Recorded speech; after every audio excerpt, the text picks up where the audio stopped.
మొదటిసారి మళ్ళీ వంట చేసేటప్పుడు చాలా భయమేసింది. ఇంతకీ ఏం చేస్తున్నాను అంటే ఇది ఒక కొత్త రకమైన దోస అనమాట.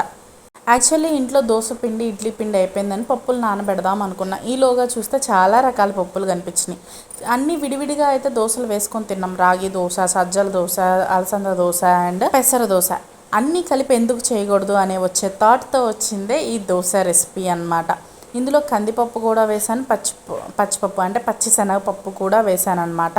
సజ్జలు, రాగులు, ఎర్ర కందిపప్పు వచ్చేసి ఈక్వల్ రేషియోలో తీసుకున్న. చిన్న టీ గ్లాసే, మళ్ళీ ఎలా వస్తుందో తెలియదు కదా, అందుకే కొంచెం చిన్న టీ గ్లాస్తోనే ట్రై చేశాను అనమాట. ఇంకా మళ్ళీ నైట్ మిక్సీ చేసేటప్పుడు కూడా అదొక డౌట్, ఇది తెల్లారికి స్మెల్ వస్తుందా లేకపోతే పులుసు నార్మల్గా బాగుంటుందా అని చెప్పేసి. కానీ ఎట్టకేలకు నైట్ అయితే మిక్సీ చేసి పెట్టేశాను అనమాట. తెల్లారికి చూసారా ఎంత బాగా ఫర్మెంట్ అయిందో. ఇంకా దోశల టేస్ట్ అయితే చెప్పనే అక్కర్లేదు. యాక్చువల్లీ వీడియో తీసేటప్పుడు అనుకున్న దోశలు బాగా వస్తే వీడియో పెడదామని.